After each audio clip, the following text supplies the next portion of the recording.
Bom dia a todos, eu prometo ser bastante breve. Eu já passei dos 2/3 da normalidade da vida. Espero muito ainda. Espero colaborar bastante com o meu país, assim como ter a colaboração de todos vocês. O Brasil será amanhã o que cada um de nós fizermos no dia de hoje.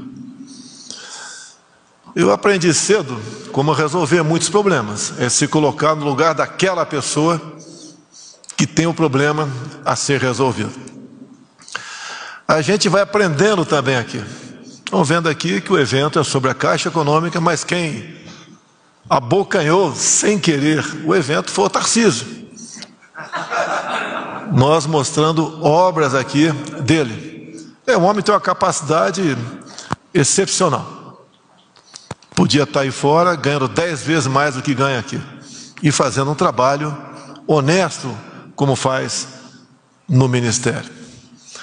Aprendendo com o Pedro Guimarães, mostrando aí aos homens do mercado, presidentes e diretores de bancos, que essas pessoas também têm coração. A forma como Pedro Guimarães se expressa é a comprovação disso daí. E ele me lembra muito do que meu pai dizia, né?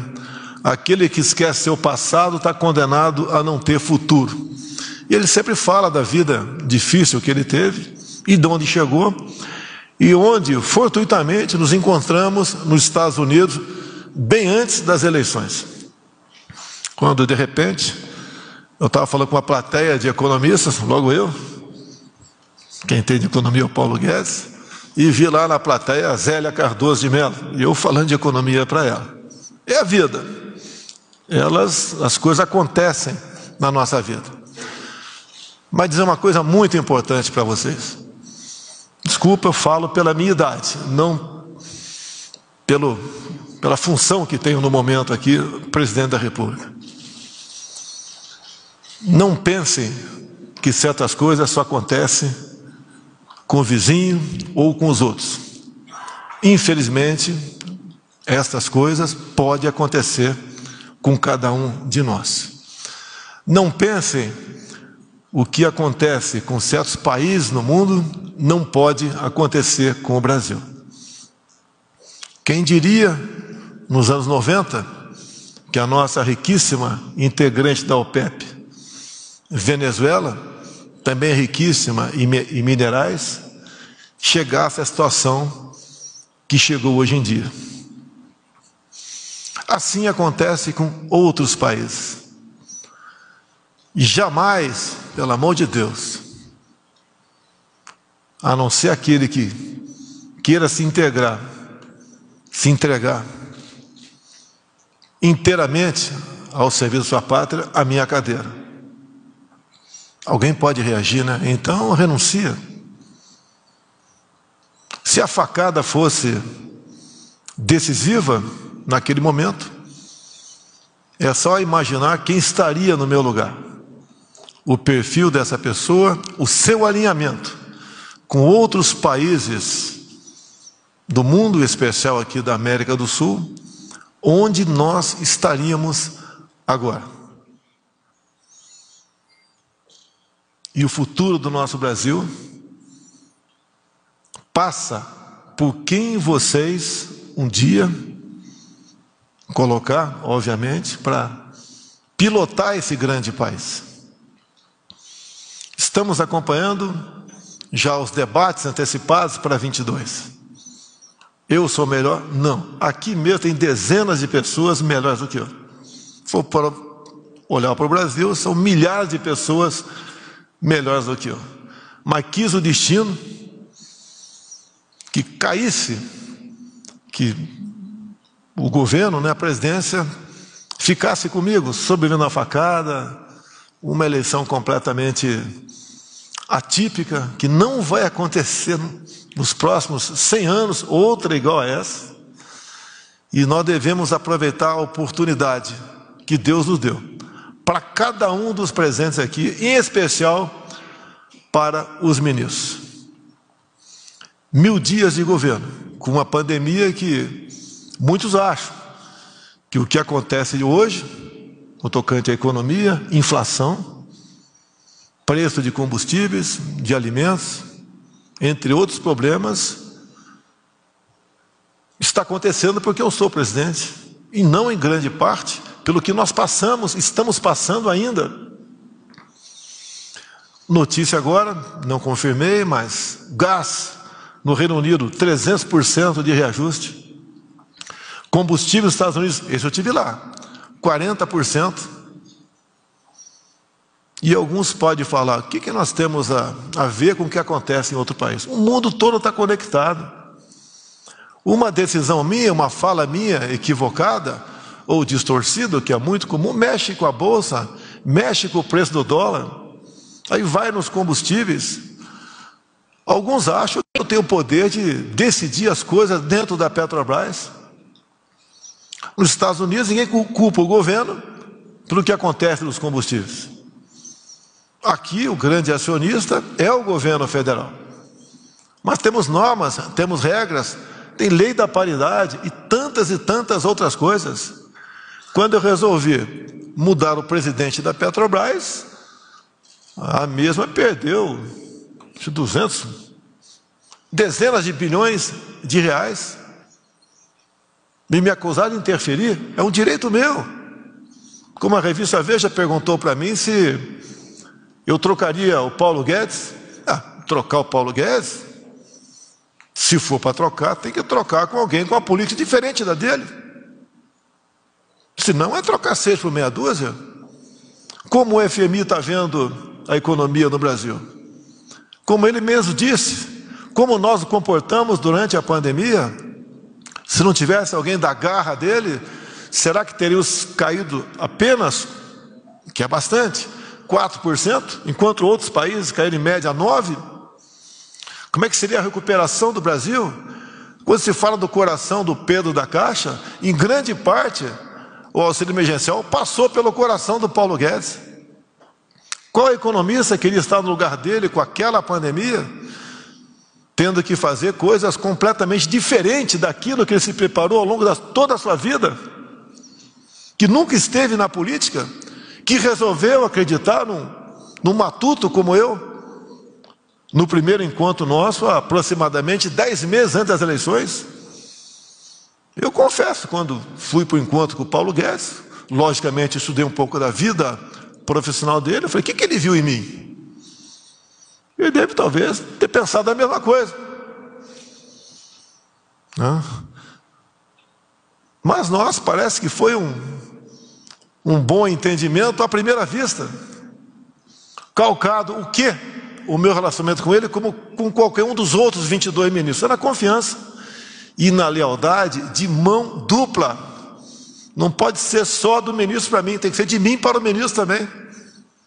Ninguém trabalha sob pressão.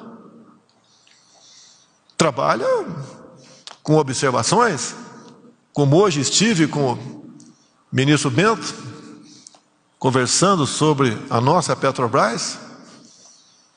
O que nós podemos fazer para melhorar ou diminuir, o preço na ponta da linha? Onde está a responsabilidade? Onde eu usei muito nos últimos dias, uma outra passagem bíblica, Por falta de conhecimento, meu povo pereceu. Nós temos que ter conhecimento do que está acontecendo, antes de culpar quem quer que seja. Só assim nós podemos ter soluções para o nosso Brasil. Ninguém tem o que nós temos. Essa semana viajarei, a partir de amanhã, para vários pontos do Brasil, não só fazendo entregas, bem como mostrando o que está acontecendo. E aí que eu peço para cada um de vocês, se coloquem no meu lugar, ou então coloquem aquele outro que não chegou no meu lugar. Como estaria o Brasil hoje em dia? Quando se fala em 1000 dias sem corrupção, eliminou-se a corrupção? Obviamente que não. Pode acontecer problemas em alguns ministérios? Pode. Mas não será da vontade nossa.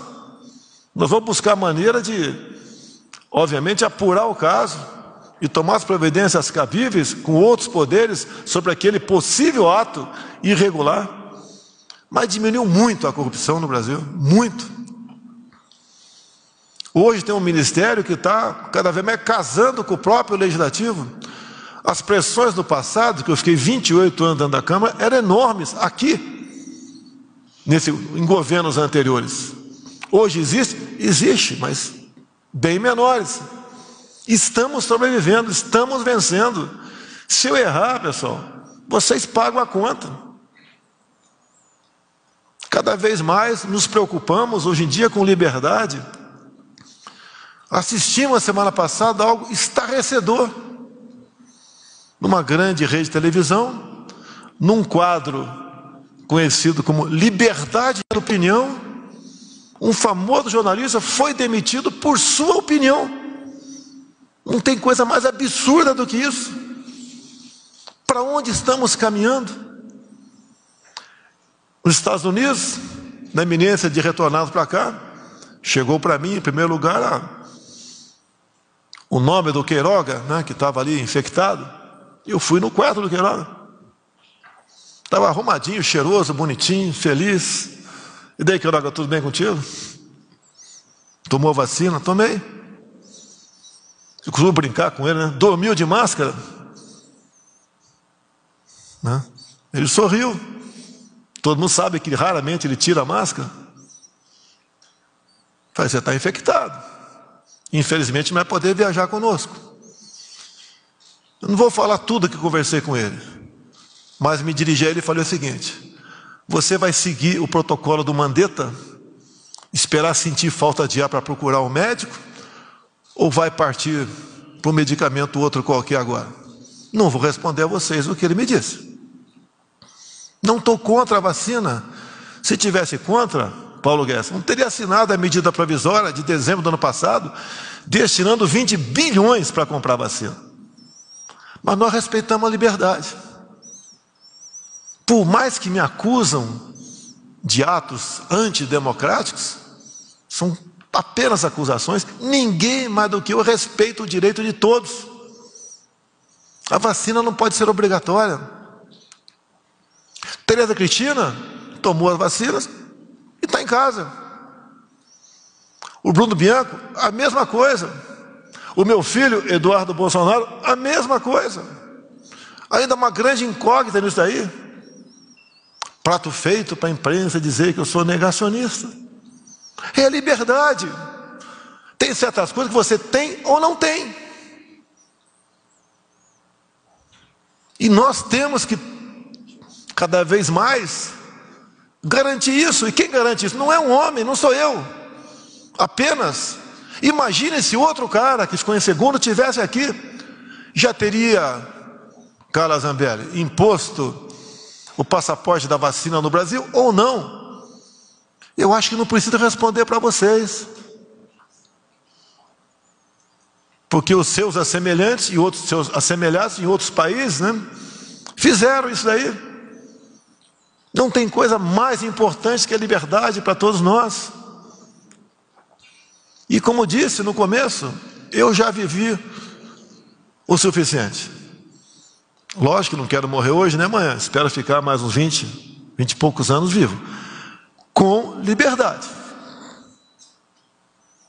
E eu tenho a obrigação hoje de fazer isso. As Forças Armadas estão aqui. Ali está meu comando? Sim, é meu comando. Se eu der uma ordem absurda, elas vão cumprir? Não. Nem a mim, nem a governo nenhum. E as Forças Armadas têm que ser tratadas com respeito. Quando criaram a defesa em 99, não foi por uma necessidade militar. Foi por uma imposição política para tirar os militares desse prédio. Alguns criticam que eu botei militar demais, mais até proporcionalmente do que os governos de Castelo Branco a Figueiredo. Sim, é verdade, é o meu ciclo de amizade. Assim como de outros presidentes, foram de outras pessoas. Era o ciclo de amizade deles.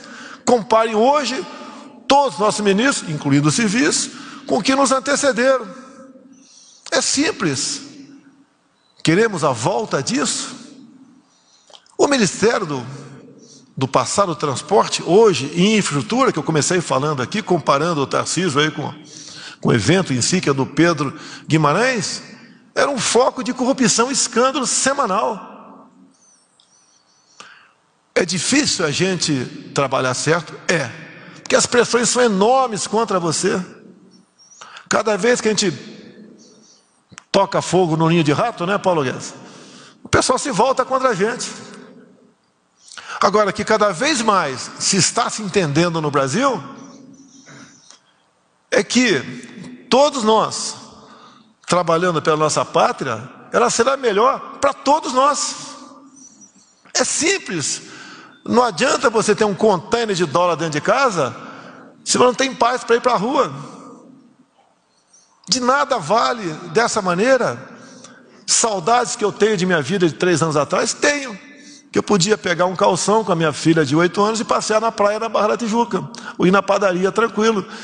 Perdi esse direito? Estou reclamando? Não. Estou fazendo isso pela minha filha de 10 anos de idade. Se não fosse isso, não estaria valendo a pena. Como disse quem me antecedeu há pouco aqui, resiliência, ataques, não é fácil.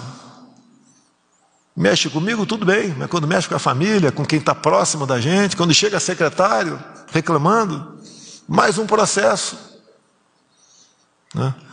Mais uma denúncia, mais uma investigação, mais um inquérito, a gente vê que não tem nada. É simplesmente, pelo que tudo indica, é tráfico de influência de terceiros para tentar derrubar o governo. Derrubar, acredito que não derrube.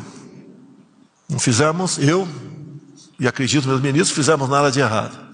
Agora tem um desgaste para o futuro. Vai disputar a reeleição ou não? Eu não vou entrar nessa guerra ainda. Agora, eu fora de combate, quem sobra para o outro lado? Tem alguém do perfil semelhante ao meu? Alguns podem perguntar, graças a Deus não tem. Então eu não tenho que debater contigo.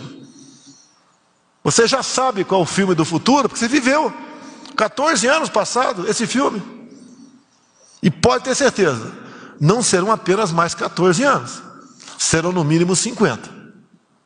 É isso que nós queremos para a nossa pátria? Com todo respeito a todos aqui, existe algum problema em alguém ter acesso à minha pessoa, a conversar? Existe da minha parte o rotundo não para coisas que podem ser boas para o país? É muito, mas muito mais fácil eu estar do outro lado. Em grande parte, quase todos aqui estão voluntariamente aqui. Os meus ministros estão voluntariamente, foram convidados. Mas nós temos um percurso. Temos muitos obstáculos. São intransponíveis? Não. Mas depende do entendimento de cada um. Alguém acha que eu não queria a gasolina a R$4 ou menos? O dólar 4,50 ou menos? Não é maldade da nossa parte, é uma realidade. E tem um ditado que diz: nada não está tão ruim que não possa piorar. Nós não queremos isso, porque temos um coração aberto. E tem uma passagem bíblica, um resumo de uma passagem bíblica também, que diz: nada temeis, nem mesmo a morte, a não ser a morte eterna. Né, Damares? Essa a gente não sabe. De onde viemos, para onde iremos. Longe de eu querer ser pastor ou padre aqui, apesar do meu nome Messias. Mas é uma coisa que todos nós saberemos que um dia iremos embora. O bilionário não levará nada, e aquele que só tem a roupa do corpo também não levará essa roupa. Peço a Deus que abençoe o nosso país e amoleça o coração de cada um de nós para o bem da nossa pátria. Muito obrigado.